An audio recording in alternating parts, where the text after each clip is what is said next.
Bueno, muy buenos días a todos. En primer lugar, muchísimas gracias por las palabras tan cariñosas de Ramón y de Darío.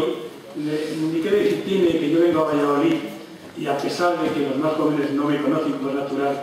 pero aquí encuentro muchos antiguos compañeros y amigos y por tanto es una gran satisfacción. Siempre que vengo aquí además tengo la sensación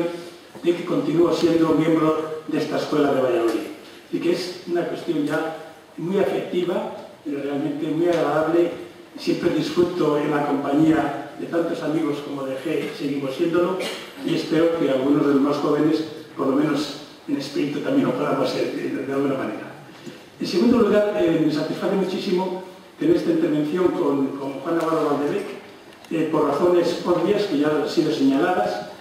dado que tenemos, creo que mucha sintonía desde nuestra juventud, desde los años 70, cuando Juan hacía cosas raras en la Escuela de Madrid, que es cuando nos conocemos, hacia mediados de los 70, cosas raras digo porque se salían de aquel racionalismo puro y duro que había, pues se salían de aquellos dramatismos tan propios de la época, que aquí hay algún profesor que también fue testigo de lo mismo. Yo también estuve en la Escuela de Madrid, por tanto lo conozco. Y en tercer lugar, que me habéis metido un verdadero lío, porque yo no soy especialista para nada en arte oriental. Si bien es verdad, y he de decir que siempre me ha llamado mucho la atención el arte oriental y el pensamiento oriental. Incluso le decía a Ramón una anécdota, cayó en mis manos, no sé por qué, una revista que se llamaba China Today, y a través de esa revista, que tengo todavía notas de ello, recuerdo que me metí muchísimo en los problemas del arte oriental y la arquitectura, porque me llamaba mucho la atención la influencia sobre el primer arquitecto que empezó a interesarme moderno, que era nada menos que Wright, que solo conocía naturalmente a través de reproducciones y mapas. Y me servía de las revistas norteamericanas, sobre todo Life y Time, que en aquel momento traían de vez en cuando algún reportaje sobre Wright, que alguno tal vez recuerde. Es decir, que a través de esas pequeñas vignas de información, pues me fue interesando siempre el arte oriental. Pero en este caso de confesar abiertamente que yo no soy especialista en arte oriental y que me guío más que por el estricto conocimiento de los datos, que aquí hay versados compañeros, yo creo que muy versados, sino por intuiciones, por sospechas y sobre todo por buscar algunas, más que afinidades formales, o solo afinidades formales, más que por afinidades de sensibilidad. Cada vez me importan más en el mundo de la estética y del arte las afinidades electivas que de Verte, y yo me fío en este caso más por afinidades electivas y de sensibilidad, de cómo creo que ha influido el arte japonés en este caso sobre el arte y la arquitectura occidental. Para ello me he fijado, y voy a ir rápido porque somos dos, y por tanto tendré que ir rápido, casi dar unos chispazos más que detenerme exhaustivamente en ello, unos chispazos de cuáles son aquellos momentos que curiosamente me han interesado a mí personalmente en la relación de Japón con Occidente. Es evidente que el sentido de las influencias se invierte en el siglo XIX, como decía el profesor Rodríguez Llera, pero también es verdad que en el fondo la influencia oriental sabemos muy bien que empieza en Europa a partir del siglo XVIII, básicamente y sobre todo a través del controvertismo inglés y en el centro europeo en general. Por tanto, es una realidad que cuando a mediados del XIX ya hay una relación más directa, ya incluso iconográficamente, en la pintura, ya hay una larga tradición, incluso subterránea, que acompaña a la propia evolución de la arquitectura moderna, por ejemplo, que es que durante un cierto tiempo las vertientes del pintoresquismo, que para mí es una corriente fundamentalmente moderna, se manifiestan muy tardíamente. Van subterráneamente desde el siglo XVIII, están silenciadas durante el XIX, reviven en Inglaterra a finales del XIX y sobre todo en Estados Unidos, pero siempre de una forma bastante larvada hasta que va impulsionando. Pero vamos a ver ya directamente imágenes que van orientadas en varias direcciones. En primer lugar, algunas imágenes que son muy conocidas seguramente, y seguramente conoceréis porque ya las habéis visto estos días, pero no importa, son imágenes que a mí me llaman la atención. He hecho una selección limitada, pero creo que bastante significativa, porque afectan, en primer lugar, al ámbito de la pintura. Y el ámbito de la pintura en varios momentos del arte moderno. En segundo lugar, al ámbito de la arquitectura. Y en tercer lugar, al ámbito y el más actual de la jardinería, por el arte de los jardines más bien. Estas son imágenes canónicas que conocéis seguro, las de Manet, con el retrato de Zola, con las imágenes ya de los grabados japoneses a la derecha, la conocidísima también imagen de Madame Monet, con kimono, que se llama justamente la japonesa del año 1876, y en el centro Shigenobu, cortesana del siglo XIX, un poquito anterior a las dos imágenes modernas. Son tres imágenes que introducen en Francia, en París, la moda la japonesa, que así se denominaba. Son imágenes, en primer lugar, iconográficas, pero ya afectan al tema compositivo, por ejemplo, de la verticalidad de la figura, aparte de lo decorativo, la verticalidad de la espacialidad japonesa con relación a la no verticalidad que había en ese momento en París. Esta es una imagen que se ve reforzada en nada menos que en otra gran figura, Van Gogh, con copias casi literales, como sabemos, de estos grabados a la izquierda de Hiroshige de 1857 y esa copia literal de Van Gogh de 1888. En este caso es casi una copia iconográficamente literal, más animada cromáticamente por el propio estilo coetáneo de Van Gogh. Sabemos, por otra parte, que Van Gogh tiene numerosos dibujos absolutamente inspirados en los dibujos japoneses y los grabados, y creo que Juan después nos va a mostrar algunos de ellos. Ahora estoy poniendo grandes figuras de la modernidad, que no es por tanto una broma. ¿Qué digamos de estas tan conocidísimas de Monet? Ya el estanque de las nenúfares y otras obras similares están directamente inspiradas en este tipo de jardines japoneses, como el que vemos en la parte superior a la izquierda, pero que están inspiradas ya no solo por la forma, por el motivo del puente japonés tan característico, sino por toda esa captación de la atmósfera lumínica y de la atmósfera también de lo que es la propia naturaleza. Es curioso que el arte japonés penetra en el occidente ya es a través de una forma más seca, como pueden ser las figuras, más distanciadas, pero sobre todo introduce el aspecto de la presencia de la naturaleza, empezando por la pintura. Yo creo que estas obras son bien conocidas también, pero absolutamente sintomáticas del gran predicamento que tenía el arte japonés en el París de fin de siglo. Pero si pasamos de París a la otra gran capital europea del XIX, que es Viena, nos encontraremos con que estas obras tan típicas de kimonos japoneses de mediados del XIX son las que van a inspirar directamente, pero de una forma descarada, lo que va a significar el Palacio Stoklet de Gustav Klimt en Bruselas y bastantes obras más del propio Klimt y de la Viena fin de siglo. ¿Qué es lo que predomina aquí? Pues un aspecto eminentemente decorativo, como vemos.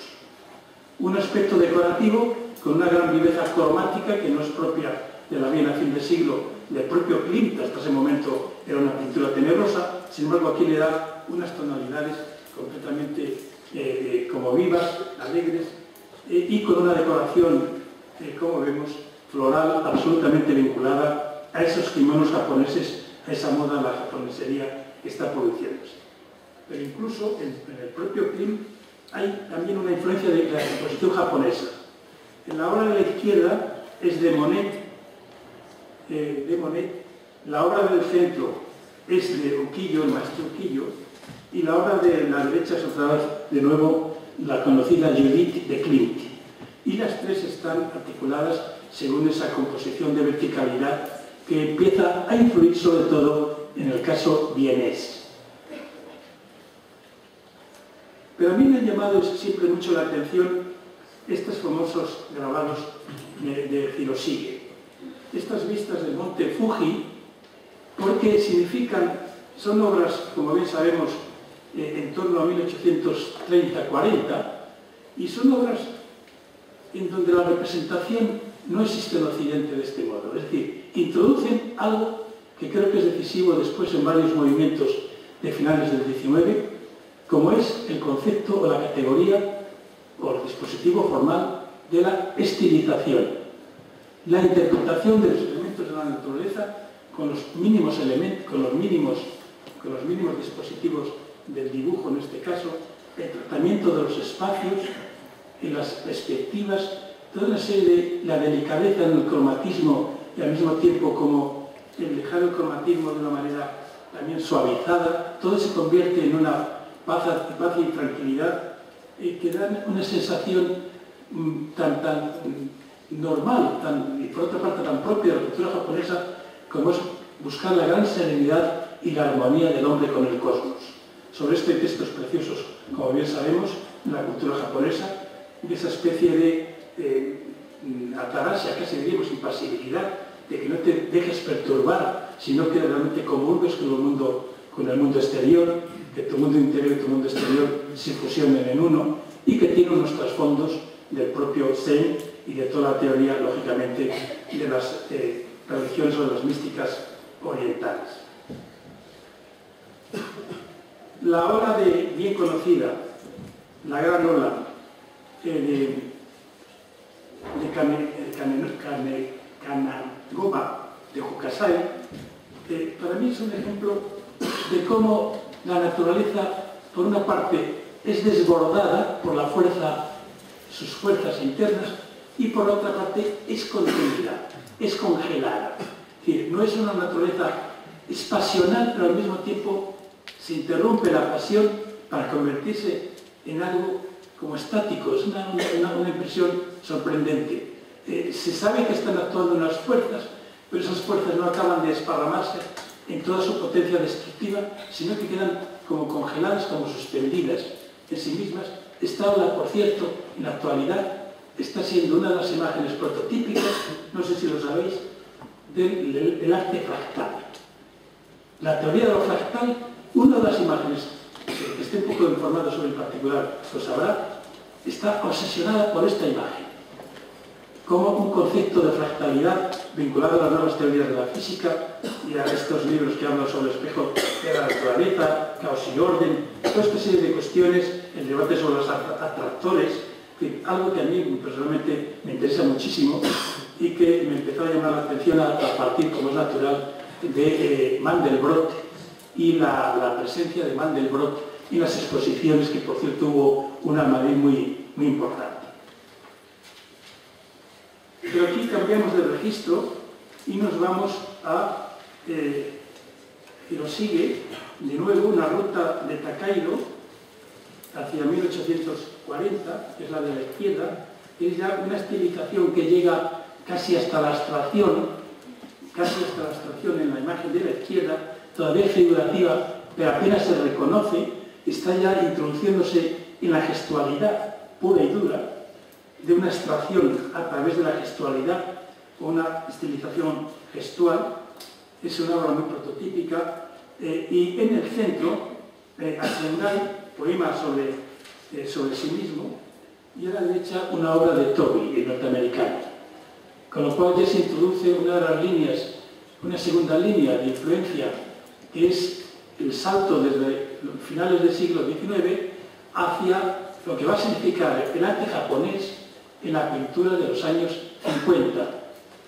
en Estados Unidos sobre todo, pero también en Europa. Vamos a ver varios ejemplos de ello. Hakuin, este es una obra, un grabado ya directamente, donde ya empezamos a ver un elemento del propio Sengai de 1750 a 1857, y la particularidad de que en el espacio ya, en este caso de la calle de un pueblecito, una aldea o una ciudad, ya empieza a predominar el tema, naturalmente, de los famosos letreros, casi el anuncio publicitario en el sentido actual. La imagen de la izquierda es una imagen de hacia 1750, si no me equivoco, o entre 1750 y 1780 o algo así. Y la imagen de la derecha es una imagen absolutamente ya donde empieza toda la gestualidad del arte japonés, una vertiente que es la que, como digo, influye poderosamente en los años 50, a partir de los años 50. tenemos ya varios ejemplos de la influencia de Sengai, ejemplos diversos. A la izquierda es un típico signo del vacío. La siguiente imagen, por arriba estoy viendo, a la derecha, es de André Masson, nada menos, el surrealista, con lo cual aquí ya hay una adopción del gesto, del automatismo surrealista, introduciendo, pero de clara ascendencia japonesa, no occidental. A la derecha es unas manchas también muy dinámicas de Toby, que es el gran pintor de la costa oeste norteamericana, y a la derecha una de Shirei Morita, que es un miembro del grupo más conocido ya en Europa, que era el grupo Butai. Es un grupo muy importante que tiene su sede en París y es el grupo que creo que más influyó en la pintura europea durante esos años, y que todo se apoya en la teoría del vacío por un lado, muy poquitos elementos a través de una gestualidad mínima. Posiblemente en Europa quien recoge esta tradición de una forma más sencilla sea un pintor menos conocido, que es el que está en la imagen inferior, de Gautier, del año 59, y que también lo titula curiosamente, igual que Sengai, signo del vacío, y lo llama vacío del vacío, en la imagen inferior. Esto nos sitúa, por tanto, en que en los años 50 la influencia del arte japonés a través de las corrientes sígnicas y gestuales es algo ya asumido plenamente en el arte occidental de la abstracción como una de las líneas de fuerza más importantes de la abstracción. Si esto sucede en Europa, además, decía que en Estados Unidos sigue produciéndose el mismo fenómeno, con estas obras tan curiosas de Franz Klein del año 59 y de nuevo otra obra de Gautier. Pero podemos hacer una selección abundantísima sobre imágenes comparativas de esta presencia de lo japonés en la pintura gestual norteamericana, que no tiene nada que ver con la pintura contemplativa, como sabemos, sino que es una pintura gestual mucho menos vinculada también a la pasión o a la excitación excesiva, sino más bien a una gestualidad contenida, más fría y sin embargo mucho más obediente a los propios gestos de la acción de pintar, del brazo en este caso, no del cuerpo, como en el caso del polo, que es otra historia, mucho más vitalista, sino un poquito más contenida, más fría, en una palabra, como es el arte japonés. En Europa, sin embargo, posiblemente quien tuvo más influencia en el arte oriental y además lo señala constantemente fue Georges Mathieu. Tiene una obra muy interesante, La estética de la velocidad, donde hace alusiones ya explícitas al arte japonés. Era un teatrero, ciertamente, que conoce un poco su historia, un teatrero que además fue el primero que introdujo en la pintura moderna el tema de la escenificación, autoescenificación del acto de pintar. Yo tuve la suerte de tropezármelo, ya no digo cuándo porque son muchos años, en Colonia, en un gran almacén, realizando un cuadro de estos. Casualidades de la vida. Se disfrazaba completamente para no mancharse, como es natural, pero como una especie de guerrero, casi con una espada, que eran los instrumentos de la pintura. Bueno, lo interesante es que estaba obsesionado por la gestualidad también de la pintura japonesa y por los contrastes permanentes entre el lleno y el vacío, por ese juego, en este caso era mucho más efectista, mucho más aparatoso, pero que duda cabe que es un momento muy interesante.